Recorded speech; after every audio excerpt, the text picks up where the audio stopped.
Pemirsa Gereja Katedral ini membuka kapasitas hingga 40% dari kapasitas normal untuk misa Natal. Misa berdurasi 60 menit dengan protokol kesehatan yang ketat.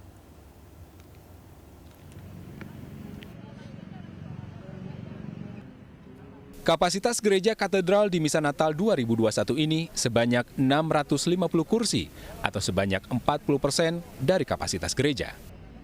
Umat yang datang adalah mereka yang terdaftar di paroki katedral dan harus dalam kondisi sehat. Misa Natal dibagi menjadi 3 sesi. Sesi pertama dilaksanakan pukul 4 sore secara daring. Sesi kedua dilaksanakan pukul setengah 6 sore secara daring dan luring. Sesi ketiga pada pukul 8 malam juga secara daring dan luring.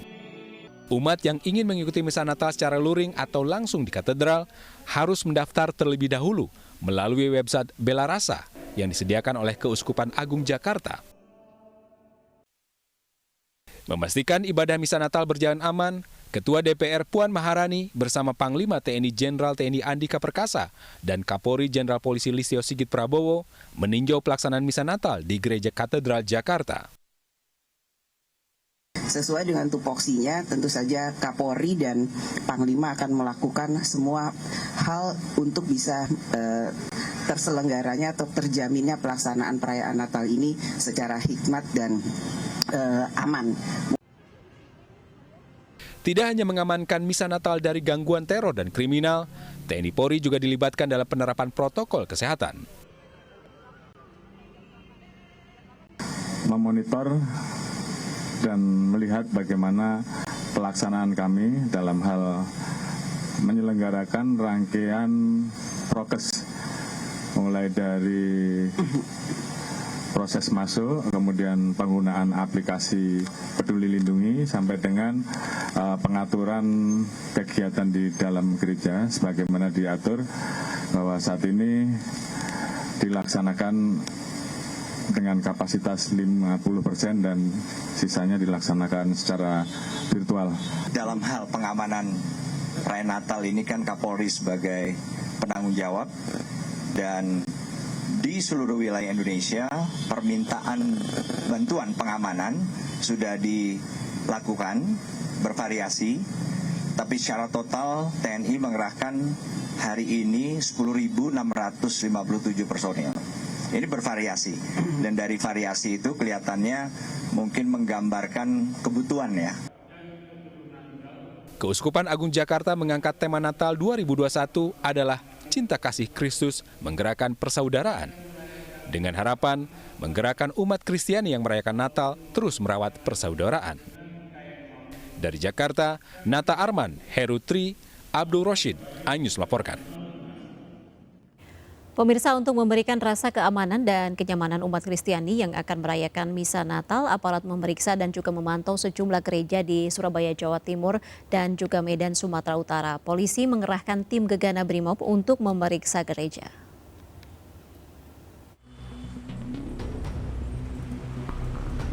Sejumlah personel dari Polsek Tambak Sari, Surabaya, Jawa Timur bersama tim Gegana Brimob Polda Jawa Timur memeriksa setiap sudut gereja Katolik Kristus Raja Surabaya. Sterilisasi sejumlah gereja dilakukan untuk memberikan rasa aman bagi umat Kristiani yang akan melaksanakan rangkaian ibadat Natal. Pengamanan gereja ini juga melibatkan petugas keamanan internal gereja. Membuat masyarakat atau yang beribadah bisa nyaman dan melaksanakan dengan khusyuk. Sementara di Medan, Sumatera Utara, unit penjinak bom dari Gegana Brimob dilibatkan dalam sterilisasi di sejumlah gereja. Salah satunya gereja HKBP Sudirman di kota Medan. Untuk prioritas sementara masih ada 16 gereja yang akan disterilisasi pada hari ini. Prioritas terutama kehadiran daripada yang mau beribadah itu sangat besar, terutama gereja-gereja yang memiliki pengunjung atau jemaat yang banyak. Aparat kepolisian akan terus disiagakan di sejumlah gereja di Medan untuk menjaga pelaksanaan rangkaian ibadat Natal. Dari Surabaya, Jawa Timur dan Medan, Sumatera Utara, tim kontributor iNews melaporkan. Ya pemirsa, hari ini umat Kristiani merayakan Natal. Meski masih berlangsung di tengah pandemi COVID-19, namun umat tetap merayakan Natal dengan hikmat dan juga penuh sukacita.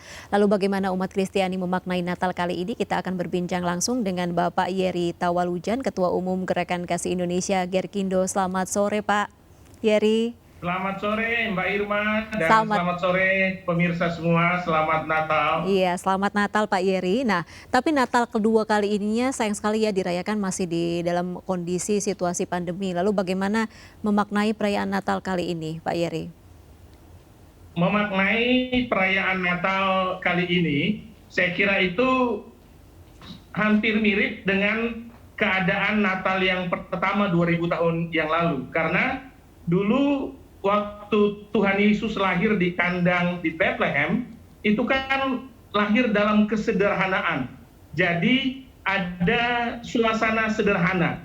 Sebelum pandemi, kita biasanya merayakan Natal dengan hura-hura, dengan pesta besar, yang sebenarnya keluar dari makna Natal yang sebenarnya. Yang kedua, makna Natal itu adalah kepedulian. Dalam hal ini kepedulian Allah kepada dunia. Nah, sekarang bagaimana kita peduli kepada sesama, peduli kepada mereka yang tertimpa bencana misalnya. Ada beberapa bencana yang terjadi dalam bulan Desember ini, baik di Semeru, di NTT, dan di beberapa daerah lainnya. Nah, Natal memberikan kesempatan kepada kita untuk lebih peduli lagi kepada sesama. Kemudian yang ketiga, Natal itu maknanya adalah menolong tanpa pamrih. Tuhan Yesus menolong tanpa pamrih, tanpa merasa harus dibalas kembali apa yang Tuhan sudah lakukan. Dan yang keempat, Natal, inti Natal sebenarnya adalah mendahulukan kepentingan orang lain, mendahulukan kepentingan rakyat banyak. Dalam hal ini Tuhan Yesus mendahulukan kepentingan umat manusia yang sudah jatuh dalam dosa. Tuhan Yesus datang lahir di dunia untuk menyelamatkan umat yang berdosa itu. Dan yang kelima, Natal, esensi Natal adalah pengorbanan diri. Mengorbankan diri supaya orang lain mendapatkan berkat, mendapatkan keselamatan. Jadi itulah inti Natal, dan kita harus kembali kepada inti Natal yang sebenarnya. Saya kira begitu Mbak Irma. Jadi banyak hikmah ya yang dipetik dalam Natal kali ini begitu ya Pak Yeri ya? Betul sekali. Jadi adanya pandemi ini, adanya bencana di beberapa daerah, justru kita harus merenung kembali sebagai umat Kristiani untuk kembali ke inti Natal yang sebenarnya. Jangan ada lagi pesta-pesta di tempat-tempat mewah, apalagi harus ibadah besar-besaran di stadion misalnya. Jadi sudahlah, kita kembali ke kesederhanaan, tapi justru memperbanyak kepedulian kepada mereka yang membutuhkan. Pesta-pesta, hingar-bingar, perayaan itu ditiadakan saja. Kita kustuk merayakan Natal, tetapi perbanyak kepedulian dan pengorbanan diri untuk menolong orang lain. Iya, kalau berbicara dampak dari pandemi tentu saja banyak juga umat yang terdampak ya atas pandemi ini, baik dari sisi pekerjaan, kemudian ekonomi, begitu dampak negatif yang dirasakan oleh umat begitu ya. Lalu bagaimana Anda melihat kondisi iman umat Kristiani saat pandemi, saat banyak cobaan menghampiri mereka begitu? Saya kira orang Kristen, umumnya orang Kristen, mereka sangat yakin apa yang dikatakan 1 Korintus 10 ayat 13, bahwa pencobaan yang kita alami itu pencobaan yang lazim, yang biasa, yang tidak melampaui kekuatan kita.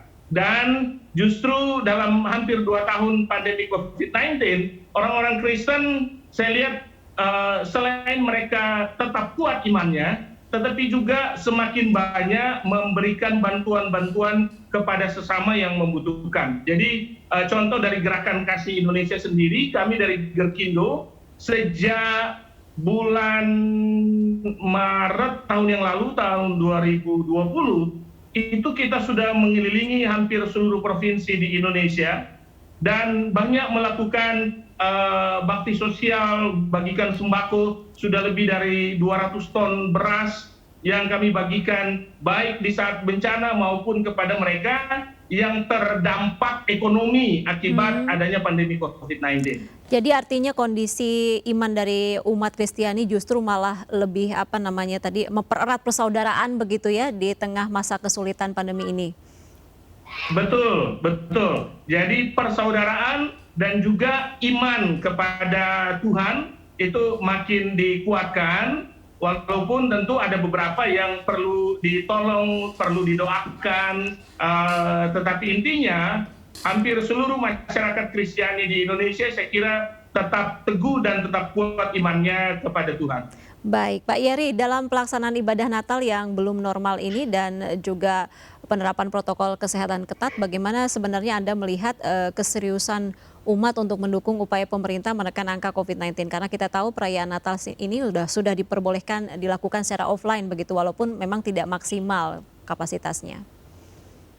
Saya kira kalau kita lihat ibadah-ibadah offline, ibadah onsite di gedung-gedung gereja, itu maksimal 50% dari kapasitas biasanya. Nah, ini pertanda bahwa umat Kristen juga sangat mendukung program yang ditetapkan oleh pemerintah. Prosedur kesehatan itu dijalankan oleh masyarakat Kristen. Walaupun tetap namanya euforia Natal, itu tentu orang pengen Natal di gereja seperti itu. Tetapi pada prinsipnya masih tetap terkendali. Di banyak tempat prokes itu mereka tetap lakukan. Baik, tadi umat sudah bisa dikatakan sangat mendukung begitu ya program pemerintah untuk sama-sama mencegah penyebaran COVID-19. Lalu bagaimana dengan penyelenggaraan ibadahnya seperti yang dilakukan oleh gereja untuk memaksimalkan protokol kesehatan? Anda melihat sudah maksimalkah di sana penerapannya? Saya kira sudah maksimal penerapannya karena hampir di seluruh gereja itu selain ibadah offline, ibadah onsite, mereka melengkapi dengan ibadah online. Jadi baik melalui video streaming dan sebagainya. Jadi jemaat yang tidak hadir di gereja dapat tetap mengikuti di rumah masing-masing melalui video streaming dan melalui Zoom dan sebagainya. Baik, kita berbicara mengenai tema ya Pak Yeri. Tema Natal kali ini adalah Damai Natal Menggerakkan Persaudaraan. Lalu bagaimana Anda mengkorelasikan tema yang sudah diangkat hari ini dengan kehidupan sebenarnya saat ini?